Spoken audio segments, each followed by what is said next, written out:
Assalamualaikum warahmatullahi wabarakatuh. Selamat malam semuanya. Masih di channel Pengantar Tidurmu, channel yang selalu menemani teman-teman semuanya di setiap malamnya. Dan di kesempatan malam ini kita akan membawakan sebuah kisah yang dikirim oleh teman-teman kami yang bernama Irfan. Oke, sebelum masuk ceritanya, saya mengingatkan dulu kepada teman-teman untuk selalu support channel ini agar channel ini bisa berkembang dan saya, Lian, bisa selalu menemani teman-teman semuanya di setiap malamnya. Cerita kali ini dikirim oleh teman kami yang bernama Irfan. Jadi pada saat itu Irfan ini masih duduk di bangku SMA.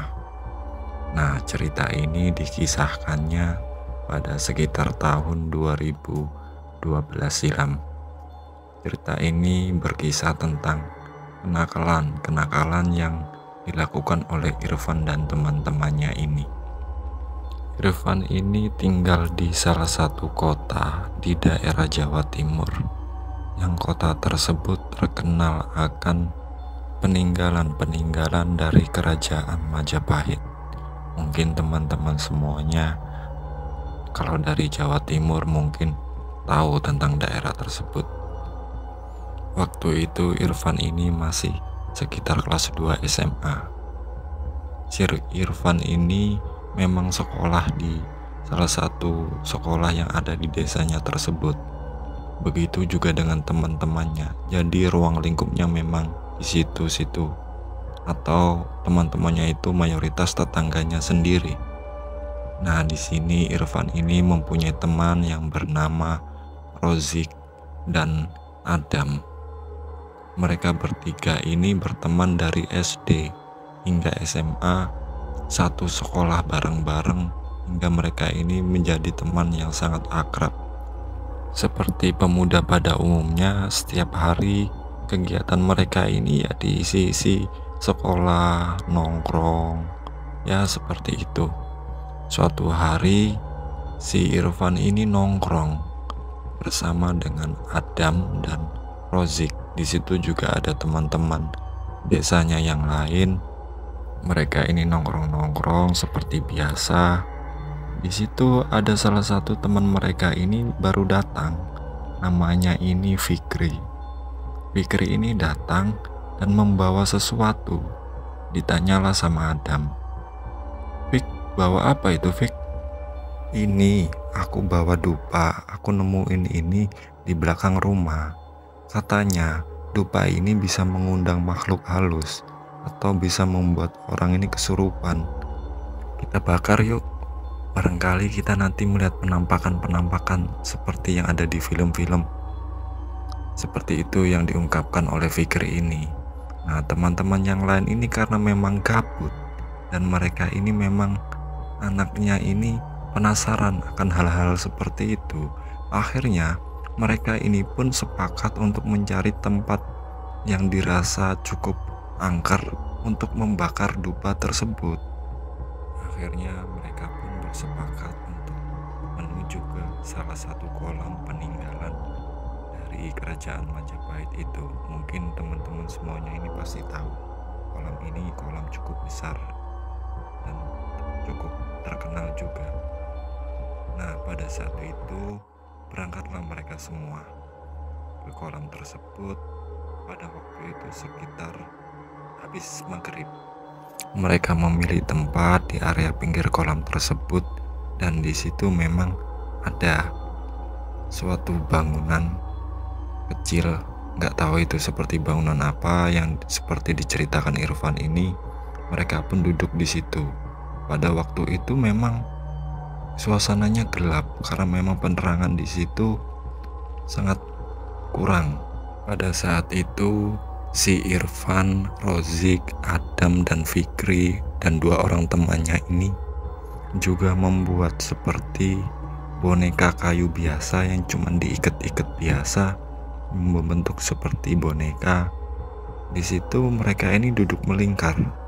Dibakarlah dupa tersebut di tengah-tengah mereka. Tak lupa juga mereka ini menancapkan boneka yang mereka buat ala kadarnya itu di tengah-tengah mereka duduk melingkar itu.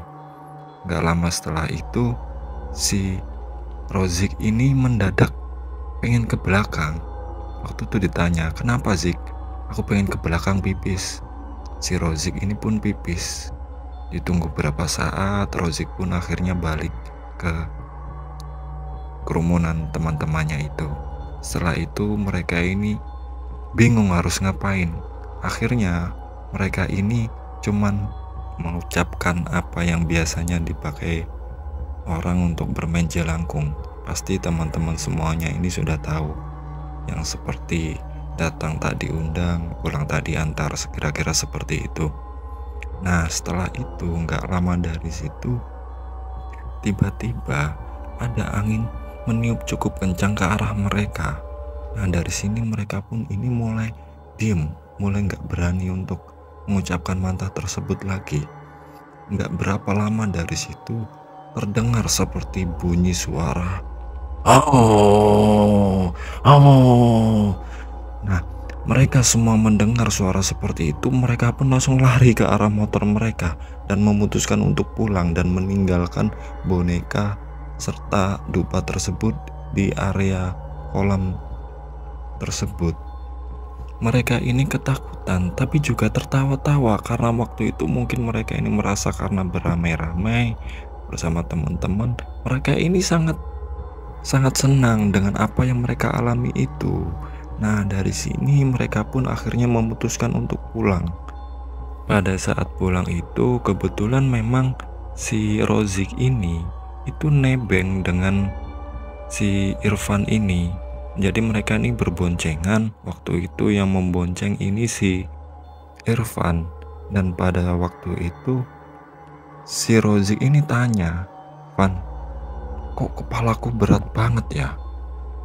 "Berat kenapa, Zik?" "Gak tahu kenapa, ini loh seperti di pundakku ini kayak berat banget dan kepalaku ini mulai pusing. Kita langsung pulang aja yuk." Dan akhirnya si Irfan pun ini bersedia untuk mengantarkan si Rozik ini untuk pulang. Ketika sudah nyampe di depan rumahnya, di situ dilihatnya si Rozik ini pucat dan sedikit kosong wajahnya itu. Bahkan Rozik ini gak bilang apa-apa, jadi turun dari motor langsung masuk ke dalam rumah. Dan si Irfan pun ini akhirnya juga memutuskan untuk langsung pulang ke rumah. Nah, singkat waktu pada keesokan harinya si ibunya Rozik ini datang ke rumah Irfan. Waktu itu dicari si Irfan ini. Waktu itu ibunya datang ke rumah Irfan dan menanyakan, mereka ini tadi malam dari mana. Waktu itu dibilang sama Irfan, "Oh, kami dari kolam ini, Bude." Di situ ibunya Rozik ini menceritakan bahwa pada saat si Rozik ini pulang, waktu itu si Rozik ini keadaannya itu aneh. Si Rozik ini diem, gak ngomong gak apa, langsung masuk kamar pada waktu itu. Nah, kejadian anehnya ini pada waktu itu sekitar jam 11 malam. Pada waktu itu ayah dari Rozik ini memang tidur di ruang tamu. Ketika ayah Rozik ini tidur di ruang tamu, tiba-tiba ada air yang mengucur ke mukanya. Ayah Rozik ini pun seketika bangun dan kaget karena melihat anaknya itu sedang buang air kecil ke arah mukanya ayahnya ini. Nah, dari situ ayahnya ini marah-marah, bahkan sempat mendorong anaknya itu sampai jatuh. Tapi ketika dilihat anaknya ini kosong dan sambil ngomong-ngomong sendiri. Jadi seolah-olah anaknya ini tuh seperti kesurupan. Nah, dari sini ayahnya ini memanggil ibu dan kakaknya si Rozik ini. Dan pada saat itu Rozik pun ini dibawa ke kamarnya. Dari situ ketika dibawa ke kamarnya, Rozik ini terasa berat banget, gak bisa diangkat, bahkan memberontak pada waktu itu. Dan Rozik ini pun ngamuk di situ. Rozik ini melotot dan menantang ayah dan kakak-kakaknya itu untuk berkelahi. "Ayo, maju sini. Ayo maju sini kalau berani. Nah dari situ si mereka ini pun akhirnya sedikit takut karena kondisi dari si Rozik tersebut. Sementara waktu dibiarkanlah si Rozik itu bertingkah aneh, seperti meloncat-loncat sendiri, habis itu seperti mengerang-ngerang dan ngomel-ngomel gak jelas. Pada saat itu si ayahnya Rozik ini bilang ke kakaknya, tolong panggilkan Pak D. Kebetulan memang Pak D-nya si Rozik ini memang orang cukup ngerti, atau bisa dibilang orang mengerti akan hal-hal tersebut. Singkat waktu, datanglah Pak D-nya ini bersama kakaknya. Dari situ kondisinya Rozik ini benar-benar sangat acak-acakan sendiri. Bahkan Rozik ini menumpahkan semua barang-barang di dalam, membanting semuanya. Di situ rumahnya ini benar-benar acak-acakan sekali. Dari sini Pak D-nya ini langsung memegang kepala dari si Rozik ini dan seperti membacakan doa dan meminta kepada ayahnya Rozik ini untuk mengambilkan garam dan air. Ketika dipegang kepalanya oleh pamannya ini, si Rozik ini bilang, jangan ikut campur kamu, anak ini kurang ajar, anak ini harus kubunuh. Di sini Pak D-nya Rozik pun ini terus membacakan doa. Setelah membacakan doa, Pak D-nya ini bilang, ini ponakanku, jadi pergi kamu dari sini dan jangan ganggu lagi, ini ponakanku, kasihan. Dari sini si Rozik pun ini pun bilang, hahaha, aku gak peduli. Dari sini si Pak D-nya pun langsung meminumkan atau mengusap-usapkan airnya juga ke dalam mukanya si Rozik ini. Perlahan-lahan Rozik ini mulai tenang, mulai tenang, mulai tenang. Dan akhirnya Pak D-nya ini menyuruh mereka semua ini untuk membopong si Rozik ini masuk ke dalam kamarnya. Waktu itu diboponglah Rozik ini ke dalam kamarnya, dan tak lupa juga Pak D-nya ini menaburkan garam di sekitar ranjangnya si Rozik tersebut.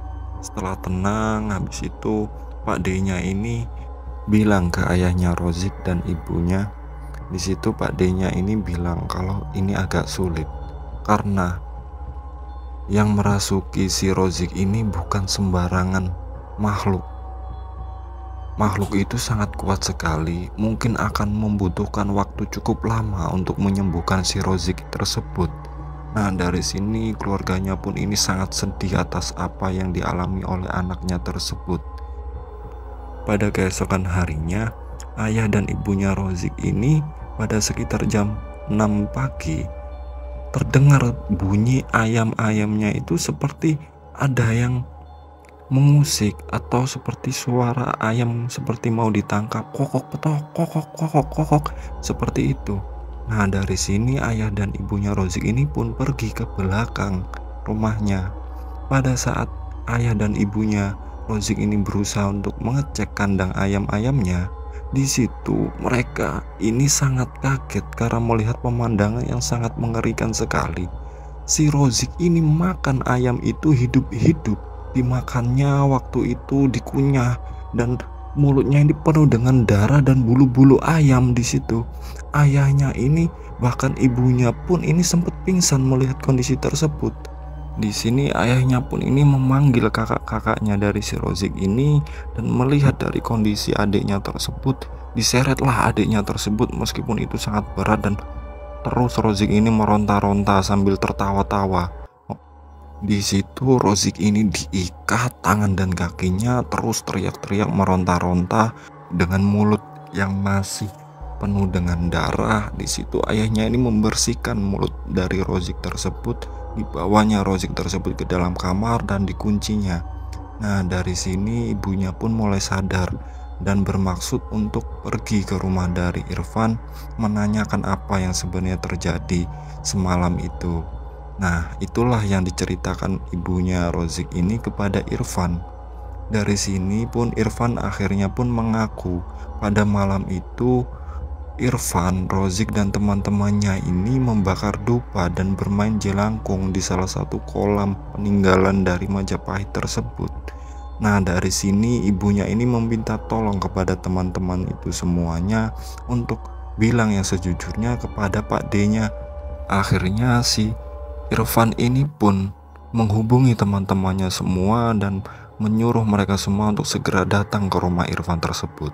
Akhirnya si Adam, si Fikri, dan dua teman yang lainnya ini pun datang ke rumah si Irfan. Mereka pun bersama-sama ke rumah dari Rozik tersebut. Ketika ke rumah Rozik tersebut dan mereka ini melihat keadaan dari si Rozik, mereka ini sangat takut karena kondisi Rozik benar-benar sangat menyeramkan sekali. Terkadang tertawa-tawa sendiri, terkadang yaitu melotot dan marah-marah gak jelas, bahkan sempat membentur-benturkan kepalanya karena memang tangan dan kakinya ini diikat. Nah, gak lama setelah itu datanglah Pak D-nya ini. Pak D-nya Rozik ini bertanya tentang apa sebenarnya yang terjadi sebelum kejadian ini. Dan mereka semua pun ini bercerita, ngomong apa adanya, apa yang mereka lakukan terkait dengan melakukan ritual jelangkung, membakar dupa.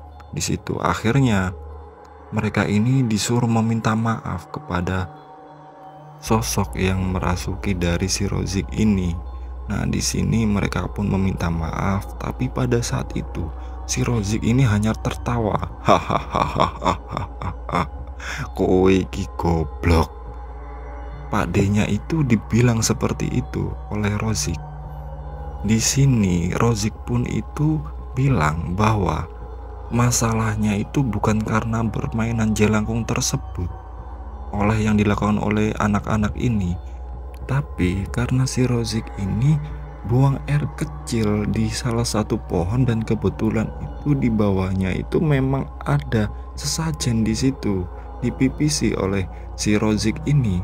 Dari situlah kejadian ini mulai terjadi. Dari sini Pak D-nya ini pun bilang kepada ayah dan ibunya bahwasanya memang Pak D-nya ini tidak mampu untuk menyembuhkan si Rozik ini, dan Pak D-nya ini hanya memberikan saran kepada ayah dan ibunya Rozik supaya membawa Rozik ini ke salah satu daerah yang ada di kota Jombang. Nah, dari situ akhirnya diputuskanlah mereka ini membawa si Rozik ini ke pesantren yang ada di Jombang tersebut. Dan akhirnya si Rozik ini pun harus tinggal beberapa lama di sana untuk menjalani terapi penyembuhan tersebut. Setelah sekitar sebulan, si Rozik ini pun pulang seperti biasa dan seperti tidak terjadi apa-apa pada si Rozik ini. Di sini teman-temannya pun sangat senang kalau si Rozik ini bisa kembali lagi seperti semula. Nah, cerita inilah yang dikirimkan oleh teman kami yang bernama Irfan ini. Memang si Irfan ini bercerita bahwa di daerahnya tersebut memang sangat wingit atau bisa dibilang masih angker. Kepercayaannya juga masih kental akan hal-hal tersebut. Nah, semoga teman-teman semuanya bisa mengambil hikmah dari kisah yang dikirimkan oleh Irfan ini. Kurang lebihnya saya mohon maaf. Assalamualaikum warahmatullahi wabarakatuh. Assalamualaikum warahmatullahi wabarakatuh.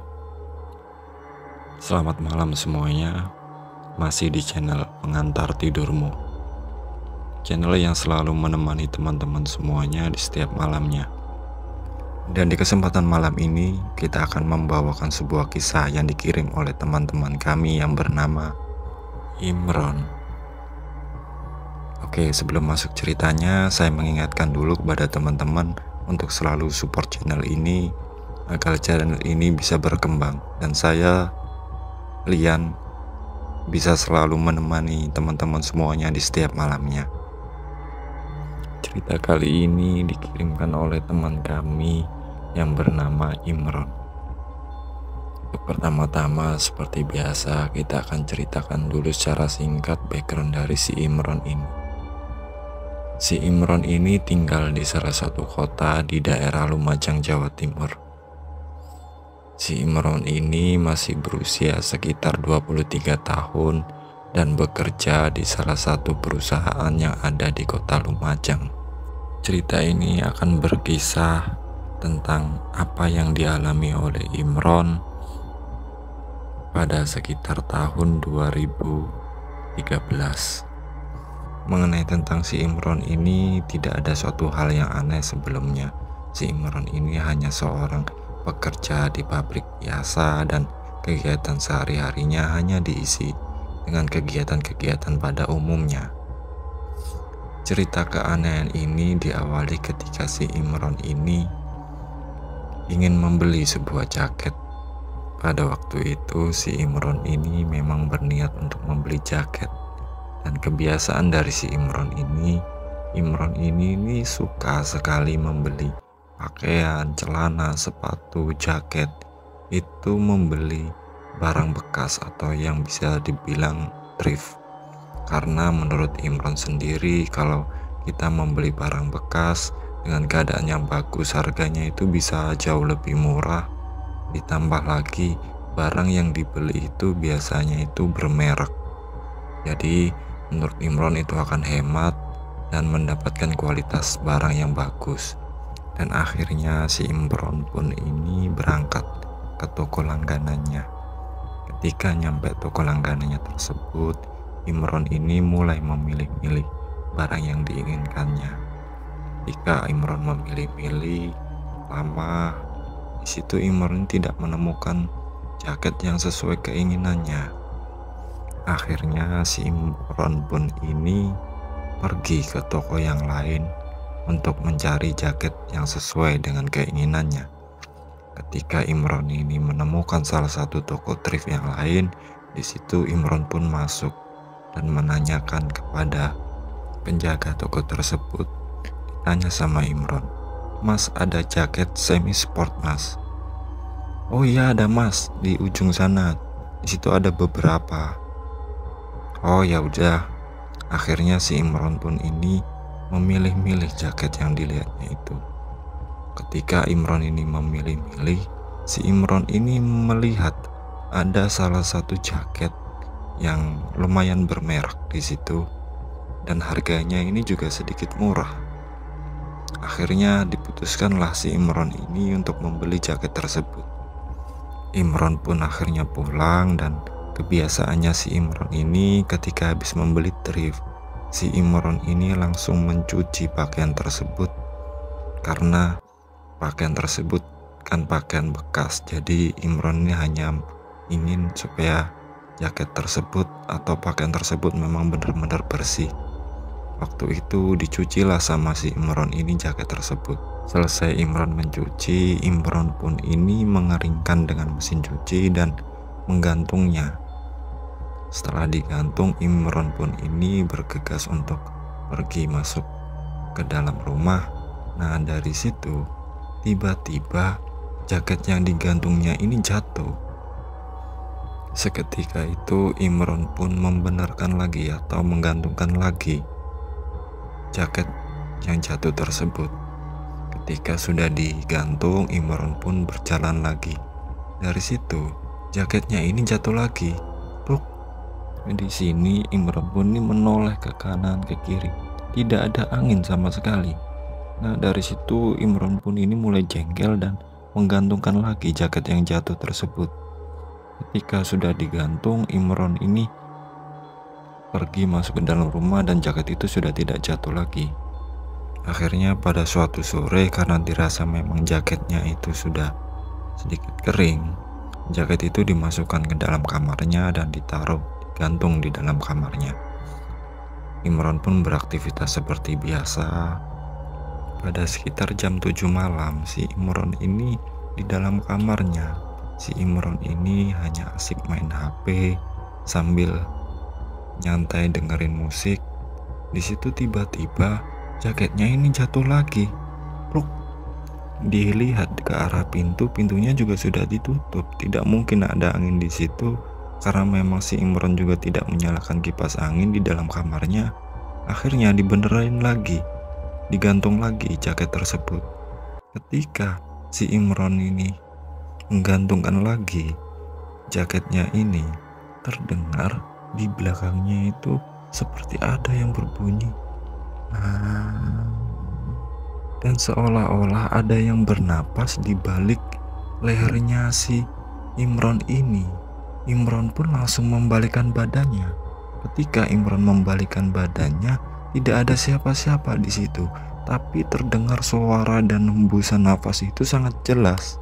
Imron ini sedikit merinding atas kejadian tersebut. Akhirnya si Imron pun ini keluar kamar, dan di situ Imron pun ini ya beraktivitas ngobrol sama ayah dan ibunya tentang pekerjaan dan lain-lain.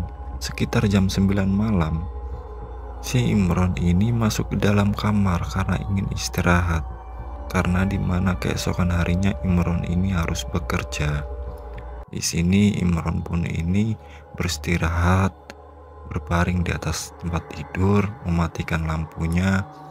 Ketika si Imron ini mulai tertidur, di situ seperti ada yang meraba tangan dari si Imron ini. Si Imron pun ini langsung kaget dan menyalakan lampu. Dilihat dari sekeliling kamar, tidak ada apa-apa di situ. Di sini Imron pun keluar untuk mengambil minum karena memang Imron ini sedikit takut dengan kejadian-kejadian yang dialami barusan. Imron pun masuk kamar lagi, dan di situ Imron menutup pintunya. Kali ini si Imron ini tidak mematikan lampunya karena Imron ini sudah sedikit takut dengan yang dialaminya barusan. Di sini Imron pun ini mendengarkan musik sambil memejamkan matanya. Dari situ tiba-tiba tercium bau yang sangat anjir seperti bau darah dan bau nanah di situ. Dilihatnya dari sekeliling itu tidak ada apa-apa. Sempat waktu itu si Imron ini membuka kamarnya karena memang tidak tahan dengan bau yang diciumnya itu. Selang beberapa saat, bau itu sudah mulai hilang, dan di sini Imron pun mencoba untuk tidur lagi. Setelah Imron ini tertidur, gak beberapa lama terdengar dari suara di telinganya Imron ini, terdengar suara dan seperti di telinganya itu seperti ada yang bernafas, seolah-olah di sampingnya itu ada seseorang. Di sini Imron pun membuka matanya. Ketika Imron ini menengok ke sebelah kiri ke sumber suara tersebut, dilihatnya di situ ada sosok pria dengan penuh luka. Mukanya ini hancur, tangannya ini hampir putus. Di situ banyak luka mengeluarkan nanah, dan pria ini hanya di sini Imron pun itu sangat ketakutan dan bahkan langsung teriak-teriak, "Astagfirullahaladzim, astagfirullahaladzim, astagfirullahaladzim."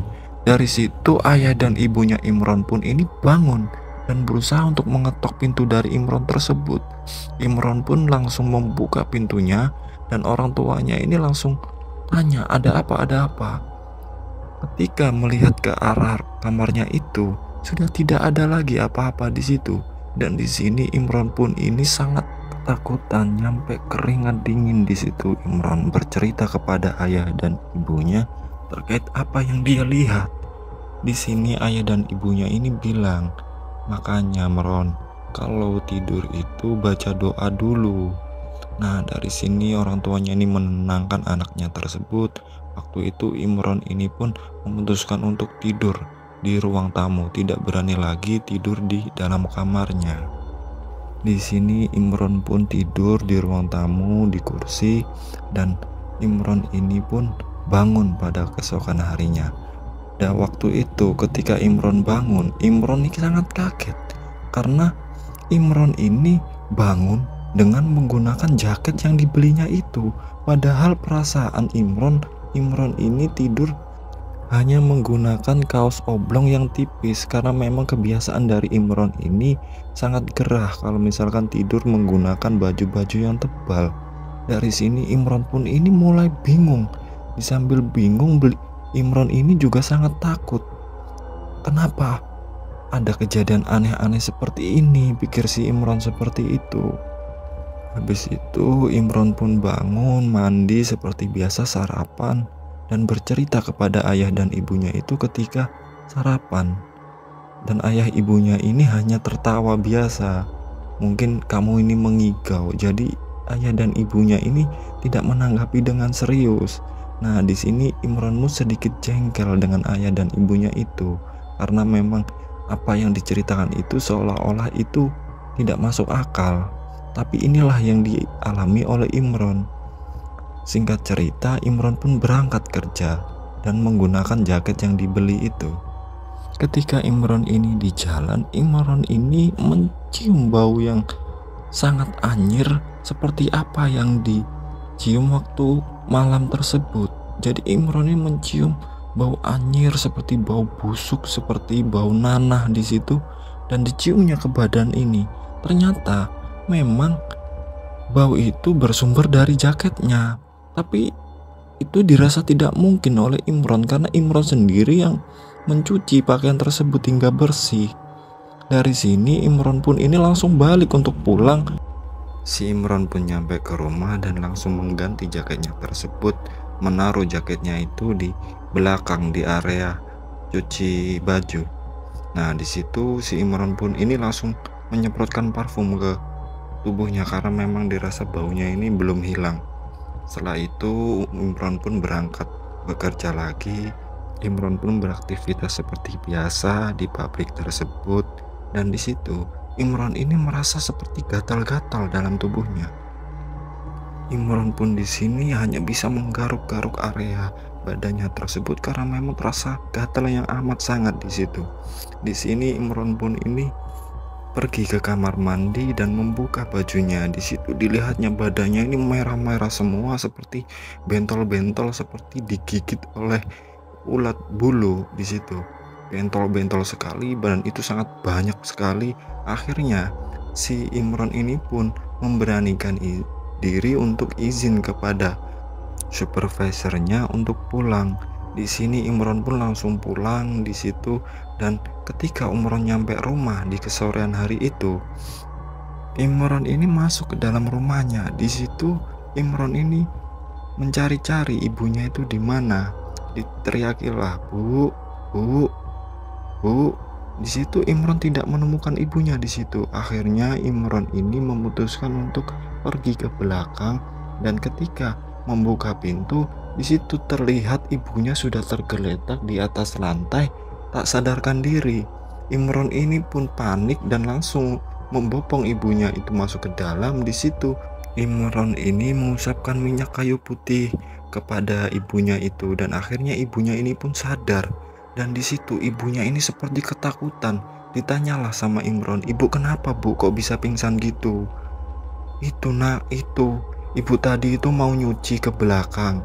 Nah, di situ ketika ibu ini baru buka pintu, menutup pintu, di situ ibu ini melihat ada pria di situ penuh luka, badannya ini seperti banyak mengeluarkan nanah, seperti orang kena penyakit kulit. Dan di situ orangnya ini seperti cuman dan jari-jarinya ini seperti mau putus, kayak seperti mau jatuh. Di situ ibu ini sangat kaget dan pingsan di situ. Nah, disinilah ibunya bercerita bahwa apa yang dilihatnya tersebut. Imron pun di sini pun merasa ganjal dengan apa terjadi di rumah ini. Nah, waktu itu Imron ini berpikir keras, apa sebenarnya yang terjadi? Kenapa dulu-dulu tidak ada kejadian seperti ini? Akhirnya di sini ibunya ini bilang, "Nak, nanti malam ibu ada pengajian. Coba nanti saya tanya ke gurunya ibu di situ. Barangkali guru itu tahu." "Oh iya Bu, ya." Nah, di situ singkat cerita ibunya ini habis maghrib berangkat pengajian. Gak lama setelah itu Imron ini ditelepon sama ibunya, "Nak, tolong bawain jaketmu yang kamu beli itu ke sini." Nah, di sini di Sherlock sama ibunya alamat dari pengajiannya itu. Kebetulan memang di masjid tidak jauh dari tempatnya tersebut. Dibawalah jaket tersebut oleh Imron menuju ke pengajian tersebut. Akhirnya di situ pengajian ini udah selesai. Di situ hanya ada ibu dan guru pengajiannya itu beserta santri-santrinya. Di sini Imron pun mengasihkanlah jaket itu kepada ibunya dan diserahkan kepada guru tersebut. Di sini guru itu langsung meminta kepada santrinya untuk mencarikan sebuah cutter. Dicarikanlah sebuah cutter oleh santrinya ini diberikan kepada guru itu, di sini guru itu pun menyayat jaket tersebut di bagian bawah, dan di situ guru tersebut mengambil sebuah bungkusan kecil berwarna putih. Di situ guru ini meminta santrinya ini untuk membakar dan bilang sebelum membakar baca dulu ayat kursi dan beberapa surat-surat pendek. Dilakukanlah oleh santrinya tersebut. Nah, di sini guru itu bilang kalau memang ada sesuatu di jaketnya tersebut. Tapi di sini guru tersebut tidak memberitahu apa yang sebenarnya terjadi, karena memang guru itu cuma bilang, udah gak usah dipikirin, yang penting kalian sudah aman, kalian sudah selamat. Ya sudah ya. Akhirnya mereka pun ini balik ke rumah, dan di situ Imron dan ibunya ini bercerita kepada ayahnya tentang semua hal yang terjadi, karena memang waktu itu ayahnya ini baru pulang bekerja malam. Jadi mereka ini bercerita kepada ayahnya, dan dari situ ayahnya cuman bilang, lain kali udah nggak usah beli-beli lagi pakaian kayak gitu, pakaian bekas. Kita nggak tahu kan itu bekas apa. Nah, dari sini Imron pun di sini sudah nggak mau lagi beli pakaian bekas atau thrift karena memang trauma dengan kejadian tersebut. Dan semenjak jaket itu dibawa ke guru pengajian ibunya Imron ini, sudah tidak ada lagi kejadian-kejadian aneh, hingga cerita ini diceritakan oleh Imron kepada kami. Nah, semoga teman-teman semuanya bisa mengambil hikmah dari cerita yang dikirim oleh Imron ini. Kurang lebihnya saya mohon maaf. Assalamualaikum warahmatullahi wabarakatuh.